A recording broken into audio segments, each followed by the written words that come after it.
Hi, everyone. Are you all here and you can hear me okay? I am, yay, I see one thumbs up just pop up. Hey, Brenda, how's it going? I currently have everybody set to mute and videos off just to control the background noise so that there is not so much interference going on. Sometimes it can be a little bit distracting, and then also there's sometimes feedback that goes on. I am gonna go ahead though and temporarily unmute my colleague Lauren just so that she can introduce herself as well in a moment. She's going to be hanging out in the background. My name's Angie Hong, and I work with the Washington Conservation District and with the East Metro Water Resource Education Program. So I'm going to be the main presenter, and then Lauren here will be kind of hanging out in the background, helping to navigate some of the questions that might be coming in throughout the meeting. If you want to say hi, Lauren. Hi, everybody. Hopefully you can hear me through this. Yeah, I'll just be in the chat box, and if you have any problems finding that, it's at the bottom of your screen. You kind of have to hover over the panel. So I'll be there to answer questions. Wonderful. So I assume that by now a lot of you have probably been using Zoom more than you ever thought that you would use this software. But for any of you who might be on for your first time, I'll just kind of go over a few of the, the intricacies of how it works. If you go down to the bottom of the screen, there should be a little chat box that you can open up. And this is a great way if you have any questions throughout the presentation that you can write in the questions, and then Lauren and I will be able to see them and respond to them. It's also kind of fun. I think it might have fallen down to the bottom but if you're logging on and you just want to drop a note in this chat bar and let us know who you are and where you live, and maybe even a note about what you're really hoping to learn about, then that creates a little bit of interactivity without having all of the microphones going. A couple other things that you can do. I'll be sharing my screen so that you can see what I would be presenting if it was a PowerPoint presentation. And I am recording, so we'll put it up on our website later, and you can either just look at the slides or else you can watch it or be able to share it with one of your neighbors or friends in the future. You should also be able to adjust your view so that you can shrink down. If you don't want to have all the boxes of everybody else who's listening, you can shrink that down, go up to the upper right-hand corner and be able to have just the speaker view. And you can also minimize that during the presentation if you just want to be able to see the entire screen without having my video, creeping around in the corner of the screen. So without further ado, I am going to hop on and let's see. Just give me one moment to do my screen share here. Oops. And there is one more thing that I wanted to do. Okay. All right. So I think everybody should be able to see my screen okay now. And like I said, if you're having any problems and you're not able to see something, then just drop a note into the chat and we'll try to keep an eye on that as things are going, and Lauren can kind of respond to stuff as well. So I'm gonna go through some of the things that you might be interested in knowing about if you are planting for wildlife and clean water on your property. And just to give you an idea of the topics that we're going to go through, I'll talk a little bit about basics of landscaping for wildlife, what wildlife need, and hit on some wildlife in particular that I think are the most common ones that people are trying to bring to their yard: birds, pollinators, turtles, and frogs. I'll speak a little bit about gardening with native plants, talk on some of the bigger projects that those of you who have large acreage land might be doing, woodland, shoreline, prairie, and wetland restorations. And then, of course, everybody is always very interested in hearing about site visits and grants. So definitely we'll talk about that as well. All right, so I already introduced myself, but I'll tell you a little bit more about the MREP program, East Metro Water Resource Education Program. It's actually 25 local government partners here in Washington County. And I've been working with the Washington Conservation District and the MREP program for 15 years now. This is me in my natural habitat out in the prairie. Especially since this whole lockdown began, that's pretty much where I go every weekend. As long as I don't have to work, me and my son go and escape to somewhere, a woods or a prairie, where we can just get away from it all and kind of pretend things are normal for a while. The Washington Conservation District has been around for more than 75 years now. They were established in 1942 directly as a result of the Dust Bowl after the Great Depression or during the Great Depression, to prevent natural disasters like that from impacting our land, our food supply. And we work directly with landowners, and we work with local nonprofit and government partners to preserve natural resources. We provide education and technical assistance. We also work in partnership with watershed districts in particular, and they provide a lot of the funding for the East Metro Water Resource Education Program. You can see we have 8 of them in Washington County, and a few of them, like the Ramsey Washington Metro Watershed District, it actually extends out into Ramsey County as well, as the name would imply. The Comfort Lake Forest Lake Watershed District goes up into Chisago County. The Rice Creek Watershed District goes into multiple counties. It goes into Anoka, Ramsey, and Hennepin. And then the rest of the watersheds are all contained within Washington County. The watershed districts, though, they have a couple of essential functions. One is to prevent flooding. One is to help to protect water quality. And they do so by having rules for development and redevelopment. And they also work with landowners and provide cost share for projects like rain gardens, native plantings, shoreline plantings. So I'm going to get right to talking about landscaping, and let's see, I think we'll find out if this will be fun, if I can actually annotate my screen. So I'm gonna guess that most of you do not live in this house. And you probably don't have a yard that looks quite as green and flat and boring as this one.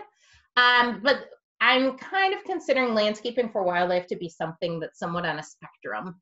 So you could have a mostly landscaped yard that has very little value for wildlife.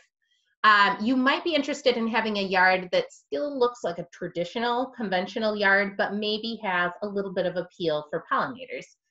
So for example, having a bee lawn is something that provides nectar for pollinators. It's still probably not going to attract a ton of wildlife, but it's better than having your castle in France kind of scenario.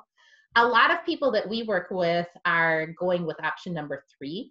This is where they still want to have a yard that looks like a residential yard, but they're incorporating a lot of native plants, especially in areas near shorelines, in a way that attracts birds and butterflies. So we're not necessarily creating an actual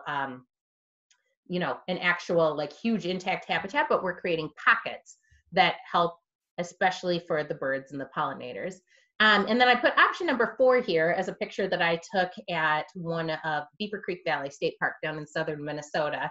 So this is an example of, well, now we just have an actual wilderness, which is beautiful, but that's not where most of us live. Most of us don't live in the wilderness. So I feel like most of the people that we work with are kind of hovering, somewhere in the spectrum between 2, 3, and 4, just depending on what your preferences are and how big of a property you have. So just to talk a little bit about wildlife needs, the basic things that wildlife need, food, water, shelter, space, are all pretty easy to understand. A lot of times we start thinking about food and we forget about the other three things, that they're equally important. And so we spend a lot of time thinking about what to plant that provides nectar or what to plant that has seeds that the birds might eat. And, forget that they also need shelter. They also need space. They also need, sometimes places to put their nests. We really struggle with landowners about things that look like this. People really do not like things that are messy looking. We want things to be tidy. We think in forest that the trees should all be standing upright. They shouldn't be lying down. A lot of people look at something like this and think, oh, what a mess. I really got to get in there and clear that out.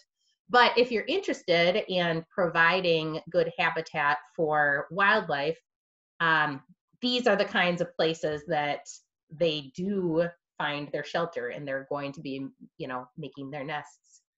We have the same problem when we start talking about shoreline properties, that people would like to have a shoreline that they can see down to the water, that's got a nice beach. If you have a downed log like this one that's lying here in the water's edge, maybe that doesn't look very good. It seems like, oh, maybe I should clear that out of there. But all of these things are providing really important functions as well. And especially if you're looking at turtles, frogs, fish that are going to be laying eggs, these are really important features that you would want to keep on a shoreline property. Okay, so I am going to move on and talk about birds in particular first. And I am pretty sure that I saw that one of our local celebrities, Sharon Steitler Bird Chick, is here. So she can catch me if I say anything wrong about birds.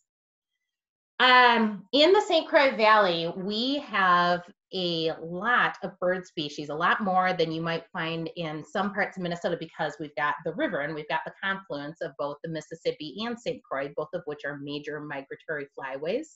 So they have recorded around 320 species of birds that come through the St. Croix Valley at some time during the year, and 60 of those are species of greatest conservation need.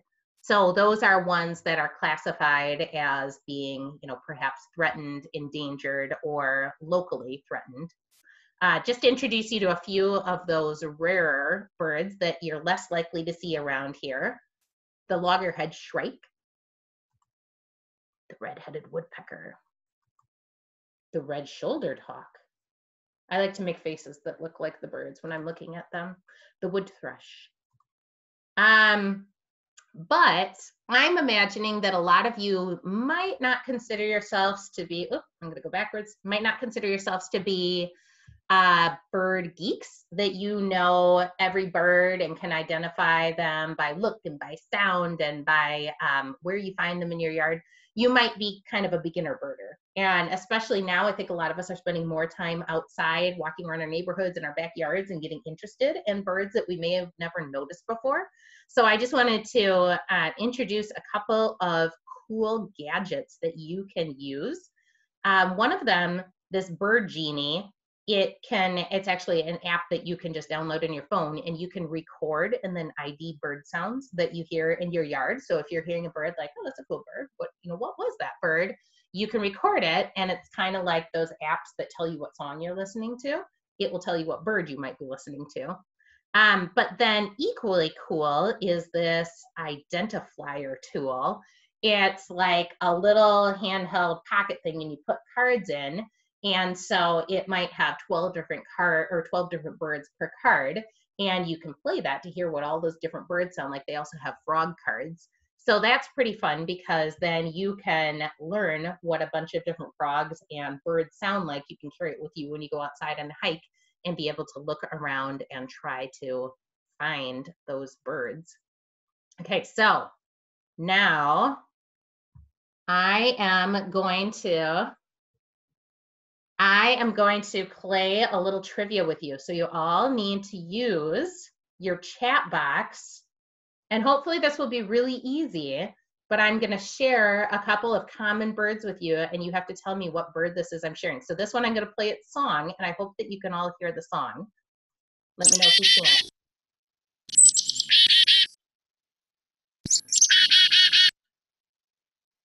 Okay, tell me somebody, what bird is it? No, Tim, you're wrong. Okay, Glenn got it. All right. This one should be, I shouldn't even have to play the sound. People should know, right?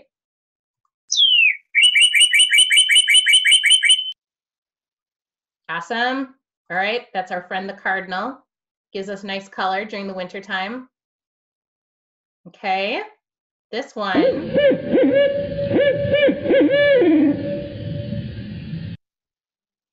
Yes, it is indeed a barred owl. And I have to pause to tell you a couple of amazing stories I have about barred owls. So the first time that I ever went owling, this was probably 20 years ago, and I was fresh out of college. I was at a Project Wet, Project Wild training down at Whitewater State Park, and it was the middle of the winter. It was one of those nights that was like 20 below zero. And the rangers who worked there said, okay, everybody, it's almost midnight. You're all going to get dressed up, and we're going to go outside and we're going to go owling. So we all got bundled up. We put on our snow pants, we put on our parkas, we were in our scarves, you know, when you have it around your face and then all you can see is your eyes because it's covering up every other part of your face. And we went out there into the woods and we sat down on the ground. So everybody picked a tree that we were all spread out in the woods, and we sat with our backs up against the tree and pretended that we didn't exist or that we were just part of the roots of the tree. And then the naturalists started calling as if they were the owls, and they would do the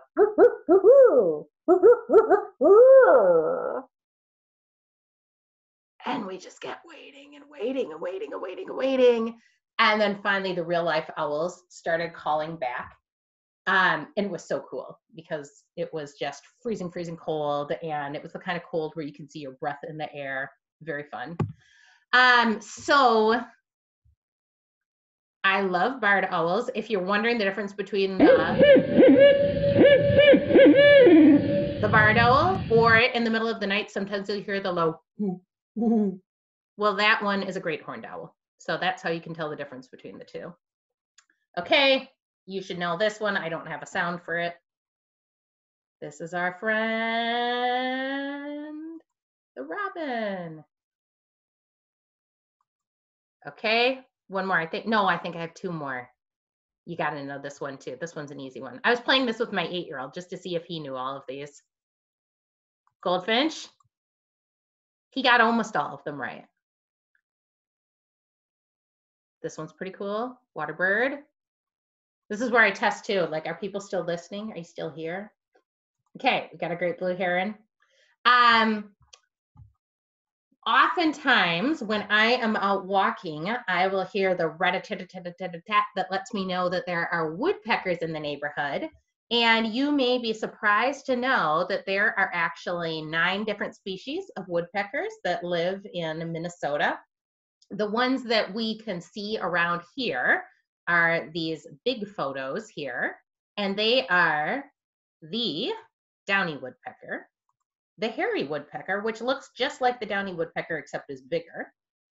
My all-time favorite name, the yellow-bellied sapsucker, which when you look at it, you don't really think it even looks like it has a yellow belly, but if you look super closely, you can see,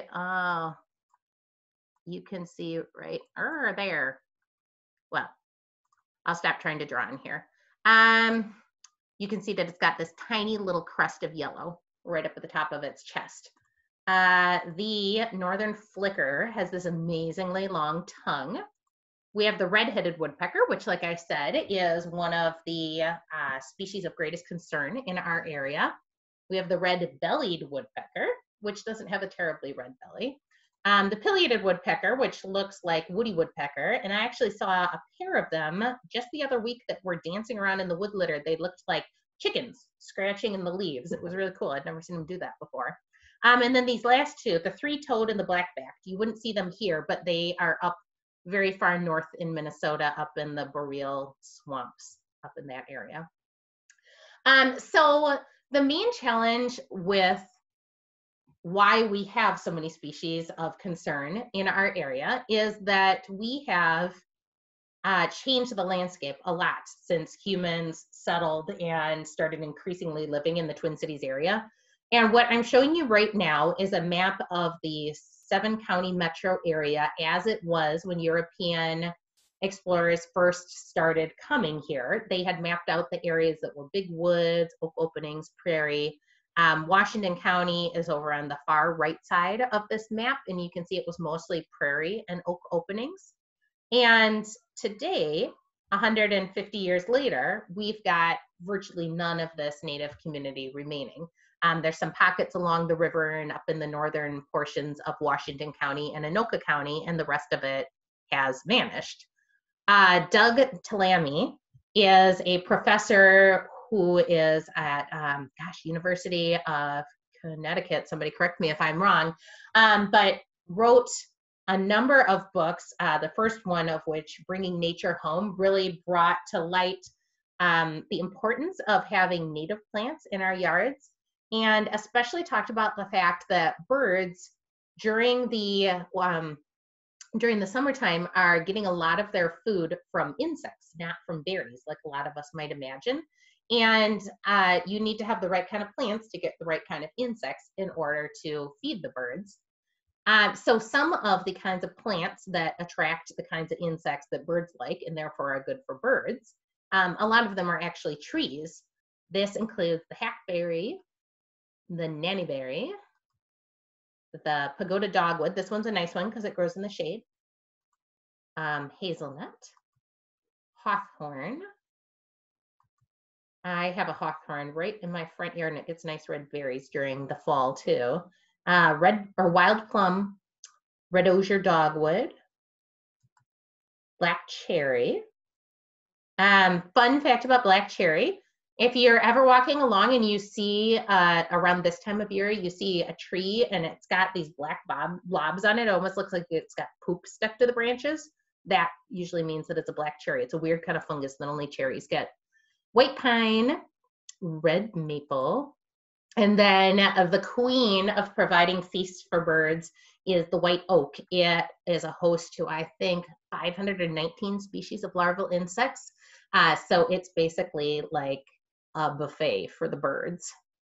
Okay, so I'm going to pause for one moment and just kind of check in. Delaware, says Howard. Howard tells me that he's from the University of Delaware and not Connecticut. See, I knew that somebody would know if I was wrong. I just want to check in and see if anybody has questions that I could potentially answer about planting for birds before we move on to pollinators. So feel free to use the chat function if you've got any questions.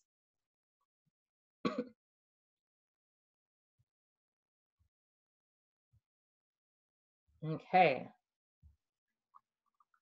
And if not, then I will move on to, are oaks hard to transplant? In general, I would say yes. And if you have tree questions in particular, I can also kind of bounce them to Lauren. She is coordinating our WCD tree sale. Lauren, I don't know if you want to, oh, I might need to allow you to turn on your, give me 1 minute. Sorry, folks, while I figure out how to allow Lauren to turn on her sound. I'm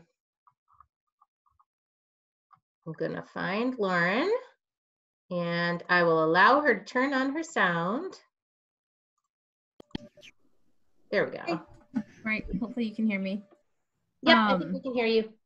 Yeah, unfortunately, our tree sale is going on starting tomorrow, but we are completely sold out. But and Matt and Brenda, I will answer your question in a second. I just need some more site specifics. But we sell bare root seedlings every year, 25 in bundles for $35, and pretty much every single species Angie mentioned desold this year, which is really great. So we've really seen a shift in demand for people wanting more flowering trees and shrubs and ones that have berries for wildlife. So that has been really encouraging as well.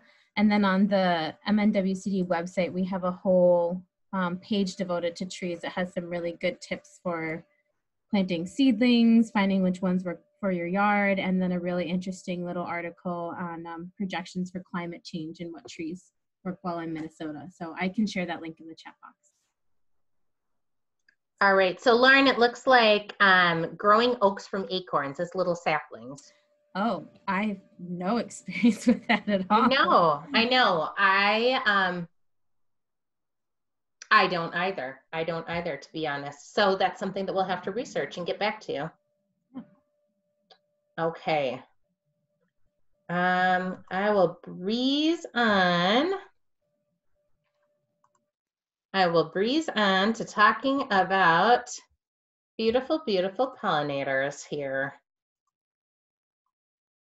I hope that you are all appropriately appreciative of these little videos that I was able to incorporate into these slides. This was super exciting for me to learn how to do that. So I think the pollinators that most commonly come to people's mind when we start talking about pollinators, first of all, the monarch butterfly. It's just such a beautiful butterfly. It's one that school kids have, studied and tracked and, recorded information about for dozens of years. And we also know that the monarch populations are really struggling. The latest information is that in spite of the fact that we've had a continual steady decrease over the years in the monarch populations, there was a 53% drop from 2019 to 2020. So that is, the downward trend is continuing. It looks like we were kind of hopeful that last year there was a slightly larger population than there had been for the previous years, and it's gone down again as well. Most people know that monarchs will overwinter down in Mexico. And so there's challenges on both ends of the spectrum, that there's challenges with diminishing habitat down there. There's challenges, a few years there's been ice storms, and there's challenges also with having diminishing habitat and nectar available up here. The monarch butterflies are only able to lay their eggs on milkweed. We do have about a dozen kinds of milkweed that grow in Minnesota. So there's a lot of different kinds of plants or kinds of milkweed plants that they could lay their eggs on, but that is the only plant that their caterpillars are able to eat as they're growing. So we have to make sure to maintain milkweed in our landscape. There's a couple of different organizations that are doing really good work to protect monarchs and help to educate people. The Monarch Joint Venture is the best. It's a collaborative, and so it's both public, private, and nonprofit organizations that are all working together. So I'd highly recommend looking into them if you're interested in working with monarch butterflies. And the Fish and Wildlife Service also has a lot of good information about how to protect monarch butterflies. There's been a lot of buzz, get it? Haha, buzz. There's been a lot of buzz lately also about the rusty patch bumblebee. It's our new state bee. And this is designated as a state bee because they noticed that the populations were going down enough that it was actually about to be listed as an endangered species. Something that makes the rusty patch bumblebee unique is that it nests in the ground. So this is when I was talking earlier about how we sometimes forget about providing places for wildlife to build their nests and to have habitat. It's not enough just to provide nectar for these bees. We also need to provide places where there's bare dirt that they can actually get at the ground to be able to create a nest. They need blooming natives throughout the growing season. That means April through October. So we have to have early spring bloomers and late fall bloomers. And we need to have connected high quality habitat. So it's not enough to just have, a chunk in my yard and a chunk in Lauren's yard. Lauren and I don't live close enough together. We have to have chunks in multiple people's yards that are close enough together that the bees can be able to travel and be able to find food wherever they go. Protection from insecticides and fungicides is also important as well. Tim was asking earlier about where does milkweed grow, and there's actually a couple different varieties of milkweed. So there are like swamp milkweed grows in wetlands, like you would imagine with the name.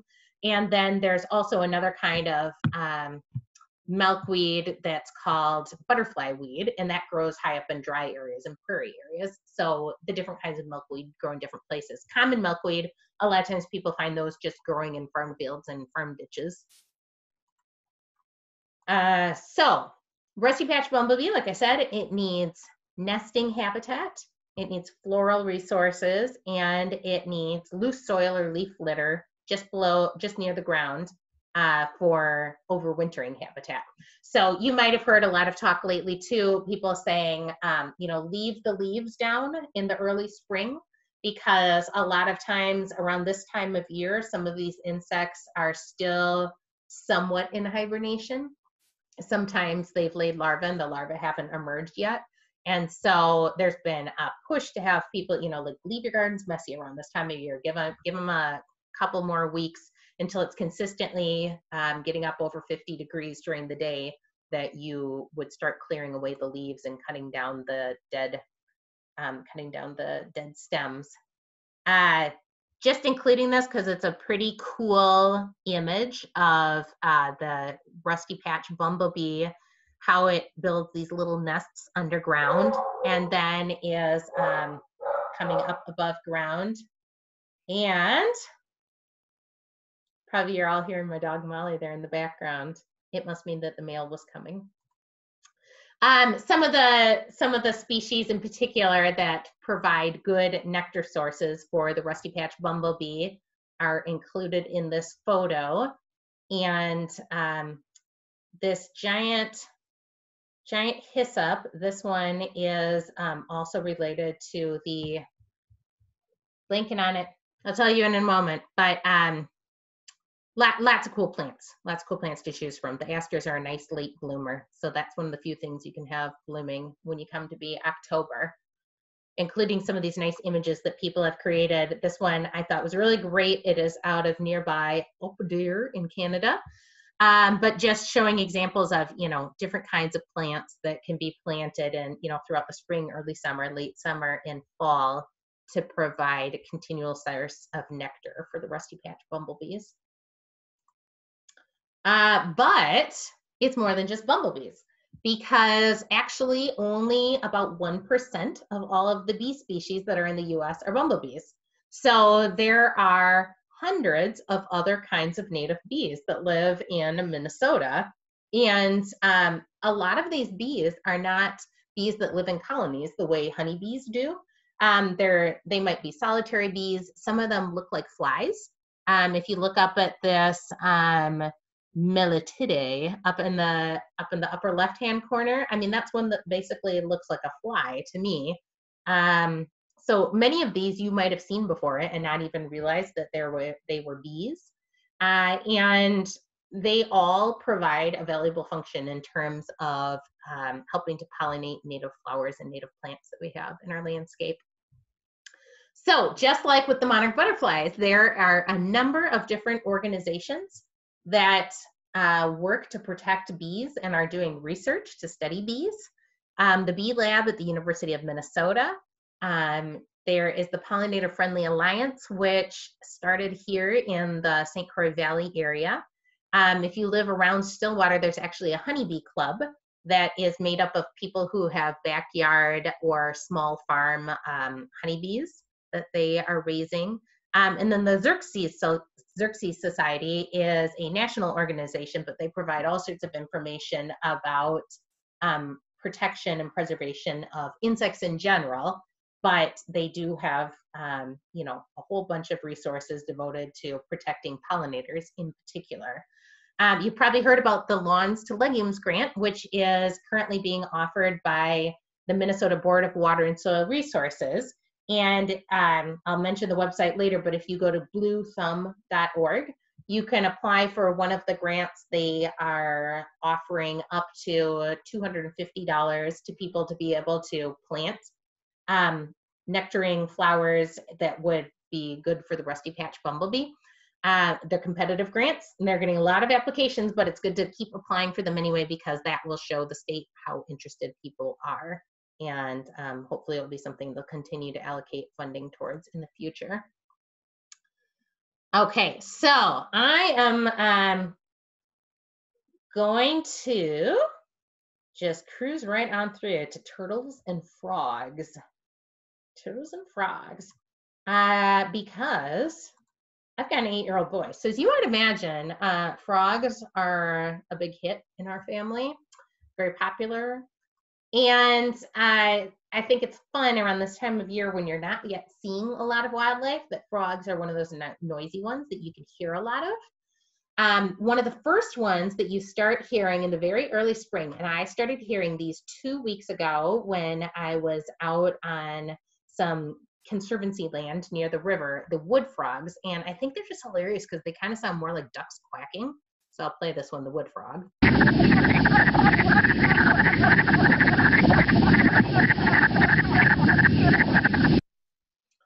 So that's fun. Another one that you might be hearing already this time of year is spring keeper.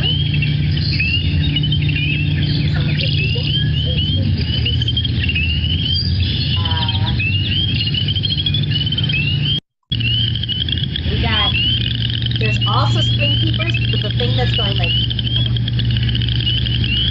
that one's the western chorus frog. We have 2 kinds of tree frogs that live in Minnesota.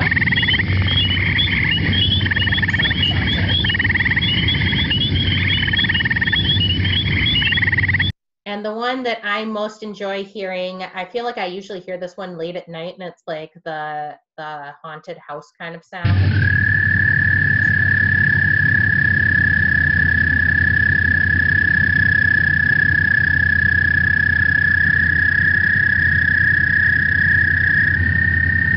So that one's our American toad. And of these frogs, the American toad is the one that you're most likely to find hopping around in your yard because they live in drier conditions. They don't live down in the wetlands like the other kinds of frogs do. Some of the tips for just creating better habitat for frogs: limiting your use of chemicals, especially during the springtime, because frogs and amphibians have porous skin, so they can actually absorb the chemicals into their skin if it gets into the water. Leaving an unmowed buffer near the edges of woods, soggy woods, seasonal wetlands. Some of the plants that are good to plant along wetland edges, and I'll show some photos of these later: sedges, blue flag iris, swamp milkweed, Joe pieweed, cardinal flower, black-eyed Susans, and ferns. And like I was talking about earlier with the shoreline, just leaving a few fallen trees and logs is nice also, because it provides a place for them to shelter and bask in the sun. And I'm going to step away 1 second to open the door because my dog's whining outside of it. So sorry, everyone. Maddie wants to come in and say hi. Okay, so I also wanted to talk a little bit about turtles. And just like I was saying, the monarch butterfly and the rusty patch bumblebee are kind of our mascots for pollinators. The Blandings turtle is a threatened species of turtle that's kind of our turtle mascot here in our local area. They're unique because they can travel up to a mile when the females are laying eggs, so they need really large areas of habitat. It makes them very vulnerable to getting hit by cars, and they have disappeared from most parts of the metro area. One of the few areas where you can find them still is up in northern Washington County. I found this one last year along the Gateway Trail when we were out riding our bike. But one fun thing that our office was part of a couple of years ago, we had worked with Washington County and Washington County Parks to install a turtle tunnel that you may have heard of. It goes underneath Highway 4 just south of Big Marine Regional Park. And it was to provide a safe crossing for the Blandings turtles that were going from the lake area to the other side of the road where there are wetlands that they lay eggs in during the springtime. Like I mentioned, they are threatened by having to travel, and you can also find them in large marshes bordering the Mississippi and St. Croix River areas. But the fun thing about the turtle tunnel, we had a motion detector camera in there for a number of years to see the different wildlife that went through it. And we would just every month get this collection of all of the photos of the different kinds of animals. This was always a big hit around the office every time we got the updates on what kind of wildlife we're using this tunnel, because it wasn't just turtles, it was everything. You know, we had weasels and we had opossums, we even had birds that were going through this thing. So you can see up in the upper left-hand corner is that, yay, the Blandings turtle, that we got it, but we also had a ton of other, you know, painted turtles and snapping turtles, all sorts of fun wildlife that were going through the turtle tunnel. A couple of other turtles that you may commonly see in your area. The painted turtle, those are the ones that are all sitting in a row on top of the log. We see a lot of snapping turtles. If you have ever heard the rumor, the false rumor that you can pick a snapping turtle up by its tail to move it, don't ever do that because you can hurt it. But they can stretch their head around really far. So if you're picking one up to move it out of the road, you have to reach really, really far back on the shell. I would suggest either using like a broom or a stick that you can push it along. Sometimes I can even get them to grab onto it with their mouth and then drag them along to get them out of the road. And then these ones are super cool, these soft shell turtles. I have only ever seen one, but they live in the river. And so you can find them sometimes along sandbars on the St. Croix River if you get out in the water there. Okay, so I will take a brief pause just to look and see if we've got any new questions that may have come in. Okay, looks like we're doing good so far. So I'm going to go on then to talking about gardening with native plants. And I always start by showing two photos whenever I talk about native plants. So if you've come to one of our presentations in the past, you've probably seen both of these photos. And I always start with this one because there is a false notion a lot of people have that if you garden with native plants, your yard will look wild and woolly. And you can be very intentional about how you plant your native plants to have it look manicured if that's something you want it to look like an English cottage garden. And you also don't have to be a purist. It's okay if you have some natives and you have some hostas. Even though the hostas aren't native, it's not like they're doing any harm. So you don't need to feel the need to rip everything out of your yard. You can mix things up. But if you like wild and woolly, that can be really beautiful also. And especially people who have larger properties, that creates a lot more opportunities for being a little bit messier or planting some of the big things that you might not want to stick in the middle of a front yard. We advocate for native plants for a number of reasons. It's obviously excellent habitat for wildlife, provides the nectar sources for the pollinators, but we talk about it a lot for water as well. If you have seen this poster before, what we're looking at here is the roots of different kinds of plants. Kentucky bluegrass is the most common kind of lawn grass that we use here in Minnesota. And their roots are typically only maybe like 2 inches deep. And all of the native prairie plants have roots that are just dramatically deeper. Some of these prairie plants have roots that might go down 10 or even 15 feet deep. So this creates a number of benefits. The first is that they don't have to be watered because they are able to be drought tolerant. The second is that the roots break up the compacted soil over time, and so it helps water to be able to infiltrate.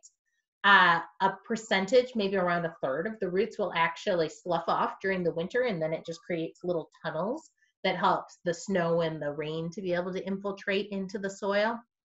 And they're also very good at holding soil in place to prevent erosion. So these kind of native plants are really good along shorelines and steep hillsides. I'm going to just kind of breeze through some of these photos, but just give you a taste of the kinds of plants you might want to put in your palette. And I'll talk a little bit later about the assistance that the Conservation District can provide. But we have a number of really excellent landscape designers. Lauren, who's hanging out in the background, is one of them. and they can help you to select the kind of plants that you might want to put on your property. If you're building a rain garden, if you're planting a butterfly garden. But a lot of times people think like, well, I've got a shady area. There's nothing I could possibly grow that would look pretty in the shade. But that's a lie. There's lots of pretty things that you can put in the shade. The shade plants will tend to flower in the early part of the summer and then not later on. So it's nice to also put in things like, you know, sedges and ferns that will keep looking nice even once the flowering is done later in the summer. Once you have areas that are partially shady, partially sunny, then you get a lot more, you know, variety of kinds of things that you can plant. This bottle gentian down here, I just love because I think it's such a unique looking plant. It's one that the bumblebee can actually like buzz to get those, you know, those permanently closed flowers open. But it's also a really late bloomer. So it's cool because I have it out in my front boulevard and it will bloom sometime around, you know, late September, early October when everything else is starting to disappear. There's just a ton of different things to choose from if you have full sun. If you're interested in having bees, I wanted to point out this anise hyssop. I've got some of this in my backyard and it's like bumblebee candy. The stuff is just covered in bumblebees when it is blooming. And the bumblebees are really tame. I realized once when I was talking to people about having something covered in bees that might sound a little scary. My son would be out there, you know, playing, trying to catch the bees, and the bumblebees really are very, very tame. They are not likely to sting very often. Just like that hyssop is candy for the bumblebees, the blazing stars are like candy for monarch butterflies. Though they'll only lay their eggs on the milkweed, they use the blazing star as a really good nectar source. So if you've got that in your yard, you're very likely to find multiple butterflies on it.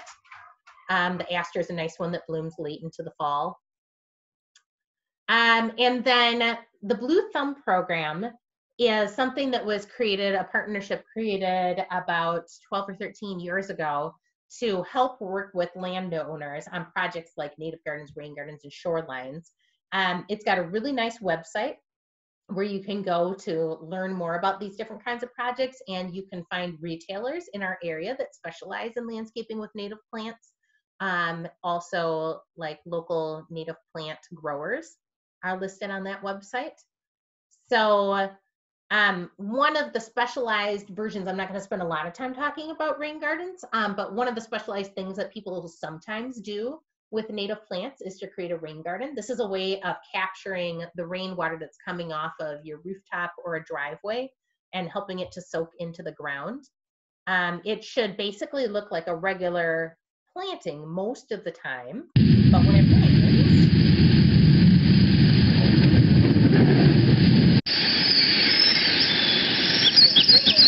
you have the water fill up into the rain garden until it's able to be evaporated or soak into the ground.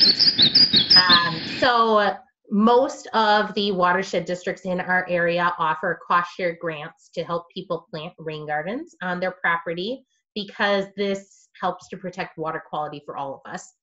It helps to reduce runoff pollution that goes to our lakes and our streams. The shoreline projects are another kind of specialized use of the native plants. And I know that not everybody lives on a lake or a stream, but there are cost share funds available also, especially to work with lakeshore and stream bank landowners.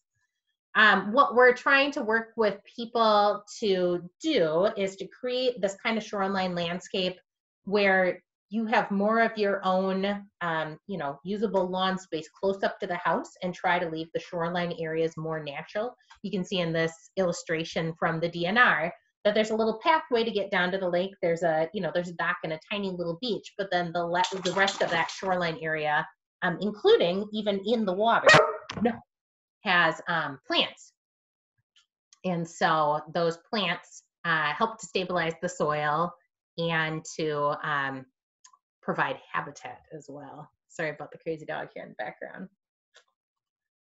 Okay, just going to touch on a couple of larger projects. We do have staff in our office that has specialized knowledge in habitat restoration. If some of you have larger parcels of property and you're looking at restoring woodlands, restoring old farm into prairie, doing some of those bigger habitat restoration projects. We have some really knowledgeable staff. Any guesses from anybody where this photo is? This is somewhere in Washington County. We'll see if anybody's still.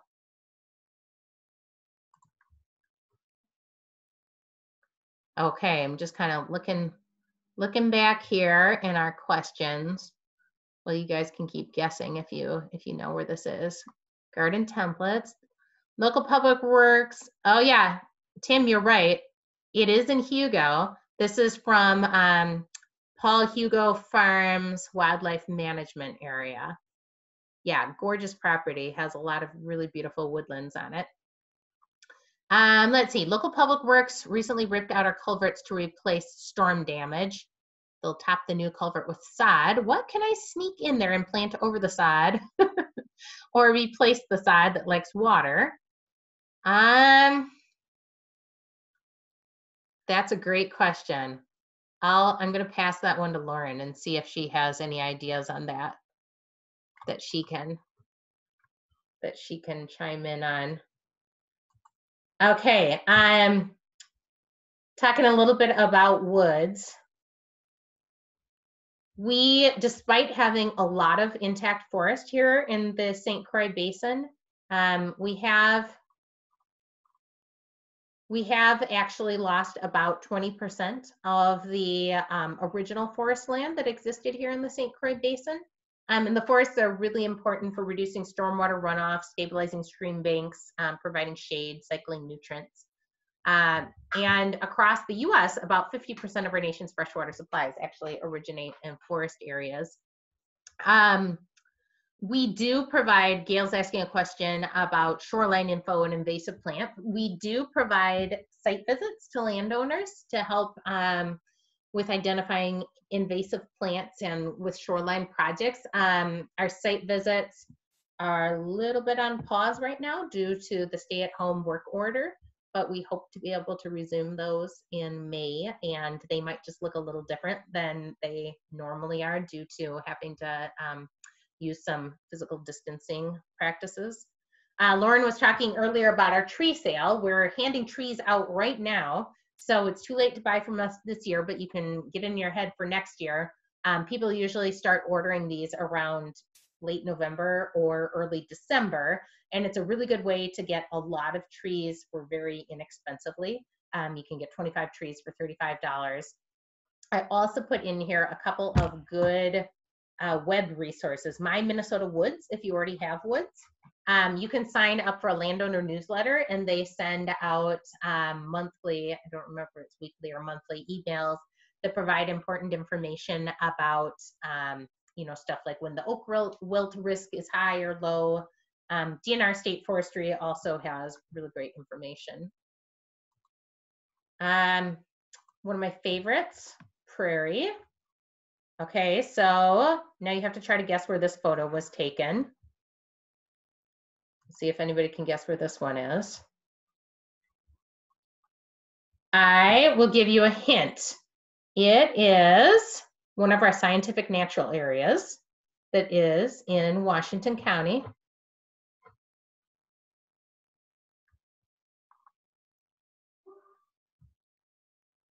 All right, so this is the one that is in Bayport, just south of Bayport, overlooking the St. Croix River.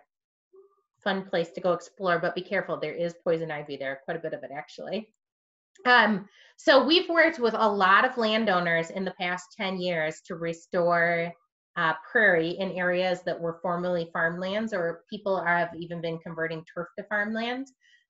So we have a lot of really great projects where we've been able to hold tours, go out and see them as they've been progressing. But I'm just sharing a couple of my favorite photos from some really beautiful prairies around the area that we love to go and visit. Our office, like I said, can provide assistance with prairie restoration as well. There is also a very, very good resource out there through the Minnesota DNR, Going Native of Prairie Restoration Handbook. It's a rather long handbook, but really good information in there.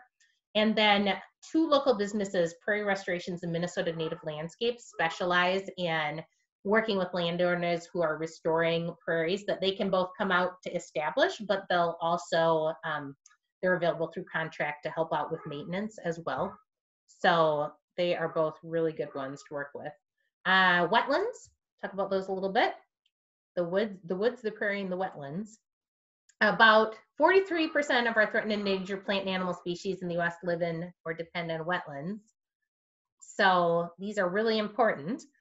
We do have a staff person in the office whose primary job is to ensure that the Minnesota Wetland Conservation Act laws are being followed appropriately. And basically the law says you can't drain, you can't fill, and you can't alter a wetland. There are some exceptions where people are doing projects that they can get a permit and then do something to mitigate the damage they're doing to a wetland. But if you're doing anything on your property, including driveways, culverts, new construction, an addition that's going to impact a wetland, you should contact our office and make sure that you don't need to get a permit. Some cities and watershed districts also require unmowed buffers around wetlands. And just showing you a gorgeous wetland also up in Hugo. A lot of times you'll find wetlands along the edges of lakes and streams. So first of all, a lot of people will ask, can I get rid of the weeds and replace it with more attractive vegetation? And our question is always, or our answer is always, well, it depends. First of all, if it is a weed, sometimes they're native plants and they appear messy or uncontrolled. But if they're native, we're going to leave them there. And replacing aggressive invasive species like reed canary grass, though, can dramatically improve wildlife habitat. So this is something that we can kind of help you navigate if you've got a wetland and are interested in doing work on it. Just showing this diagram to talk a little bit about, on the edges of lakes and wetlands, not all of the land is the same. So you have areas that are aquatic, areas that are emergent, like the plants are part in and part out of the water. These wet meadow areas where it may be wet around this time of year and then it's dry later in the year. And then upland areas, and you're going to want to choose different plants depending on where along the edge of a wetland you're planting. So it's not all the same plants you plant in the whole area. Just a few of the plants on the palette for wetlands. I've got some grasses and rushes, sedges. The fun way to tell the difference between a sedge and a grass, sedges have edges. Sedges have edges and grasses are nice. So if they're soft and smooth, they're a grass, and if they have an edge, they're a sedge. Wetland forbs, flowers that live in wetlands. Wetland shrubs, there's a few options. And then just wanted to talk a little bit before we wrap up about the resources that we have available through our office and through our partners. So the first, as I mentioned, is that the Washington Conservation District offers free site visits to any landowners within the county. So this applies whether you live on a quarter-acre lot in a city, if you have a business, if you have a farm. The caveat being that right now we aren't able to do the site visits, so we're trying to work with people as we can, via phone calls and emails up until we're able to start doing site visits again. But it's a really great way to get some advice on projects you might be interested in doing. The watershed districts offer cost share grants, typically for projects that will have a public benefit. So if you have a property that's out in the middle of nowhere and you want to put a rain garden in your backyard and the water was just draining to a prairie anyway, well, that wouldn't qualify for a cost share grant because it's not really providing a public benefit. But if you have water that's currently flowing down your driveway and it's going into the street and going into a storm sewer, and you could put in a rain garden that would capture some of that water to keep it from going into the storm sewer, then it would qualify for a grant. So the cost share grants are really a nice way for people to get started on projects, and our staff can also help to design the gardens that you would be installing. I mentioned the Blue Thumb website, a good place to find plants and contractors. I've been checking in with our, Yeah, I guess I'll start here. I've been checking in with some of our local native plant retailers to find out who is open right now. So just put some notes down here. Landscape Alternatives, that's one of the ones that people in our area go to a lot. They're, if you're driving up to Franconia Sculpture Garden, you'll pass by them on your left-hand side as you're on your way up. They're going to be opening May 1st. Dragonfly Gardens in Amory, Wisconsin is opening today. Is that today? When on their website saw also kind of a fun thing that they are selling these victory garden packages. I think it was 45 plants for $30 to be able to plant your own victory garden vegetable garden at home. Another one that's in Amory, Wisconsin, Lupin Gardens. They are open for delivery or by appointment, but they sell native plants as well. And then Kinnickinnick Natives down in River Falls, they got back to me also and said that they are opening on the second week of May. So they're not quite open yet, but they'll be open very soon. Wild Ones and Blue Thumb both have good recommendations for, pretty much all of the different native plant retailers and nurseries that are available in Minnesota and Western Wisconsin. Okay, so I'm going to stop here and just see if we, Brenda said that Landscapes Alternatives is now pushed back to May 8th. Okay, so they're going to be opening soon, but not quite yet.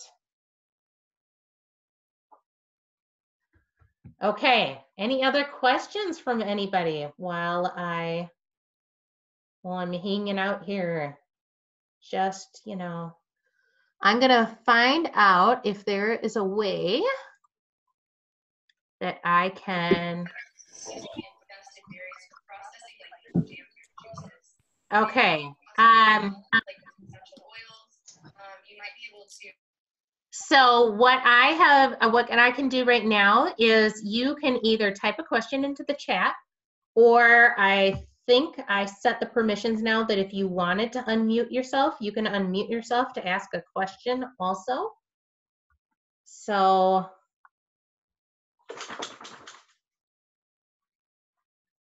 I'm going to stop the sharing,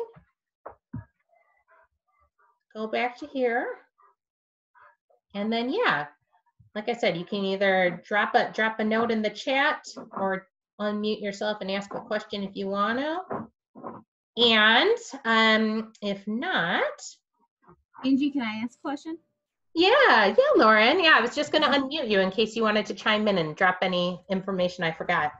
I don't have any extra information to add. That was awesome. But I was going to ask, I guess, you and the group if anyone had any spots recently that they've been doing some good birding or wildlife sightings or seeing some good spring ephemerals. I know we're all itching to go outside and seeking new places. So if you guys want to share those, I think people would be interested to know. I live by Como Lake and I have strangely seen a lot of really awesome birds coming through here lately. Birds you've seen coming through lots? Mm-hmm. Yeah. Especially waterfowl.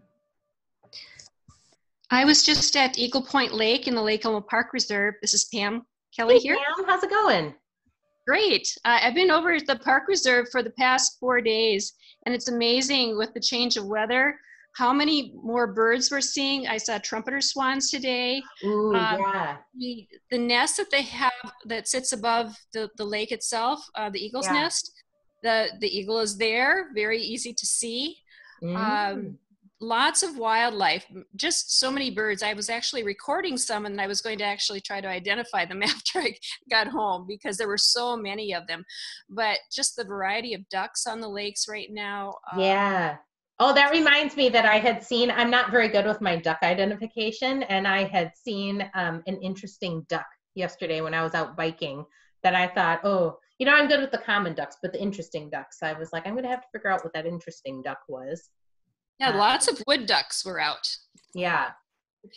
One of the fun bird things that I've been hearing a lot of is the sandhill cranes flying overhead. I don't know if anybody's been hearing those. They have that really weird noise that's kind of like the Ooh, pelicans flying overhead. That's cool. Yeah.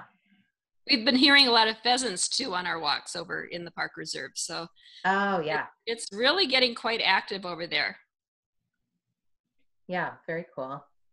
I know, I'm trying to think of any other. I've just started seeing some of the spring ephemerals. I had, the day before Easter, gone out and found hepatica was blooming, and then some marsh marigold and some of the swamp cabbage was starting to come up.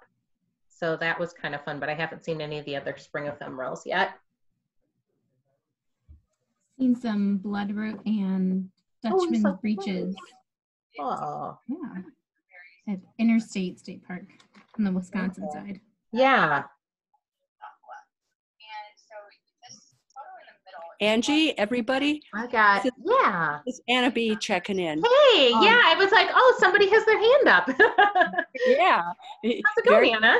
Be very polite. I was up helping my daughter in Shoreview today with the baby, and there was a huge Cooper's hawk that was flying over. We were pruning out some of the wisteria, but Okay. he was swooping and diving, and the little chickadees were being our buddies. And their neighbors feed the birds and have platform feeders. Do you think, tell me no, do you think that Cooper's hawk swoops down and eats the chickadees as well as, oh, that's what I warned Lizzie. I'm pretty sure that's what's going on. Oh dear, okay. Afraid of that. We had a hawk come down and grab a robin from our yard the other day and eat it in our oak tree. Sad. It was amazing and gross all at the same time. I know. I've seen it happen once or twice, and you know, it's like my mom used to have a bird feeder in her yard, and it would just be filled with birds, and a hawk would swoop down, and they'd all just scatter, and for an hour or two, nobody would come back, you know, until they were sure that the hawk was gone again. Yeah. Nature. Usually beautiful, sometimes awful. It really is survival of the fittest. I know. All right. Okay. I know. It's like I was telling friends on Facebook that our dog caught the Easter bunny in the backyard earlier this week, and the Easter bunny is no more, unfortunately. So, you know, even our sweet cuddly pets, we forget that they're actually predators at heart. Okay, everyone. Well, I'm going to go ahead and turn us off for the evening. Like I said, I'll have this recording. We'll put it up on our website and send an email out to everyone so that you can access it later and have links to all of those resources that we shared during the presentation. But thank you all for tuning in, and I hope you have a good night and are able to get outside and find some fun wildlife in your neighborhood this week. So. Thanks, Angie. Bye, everybody. Bye.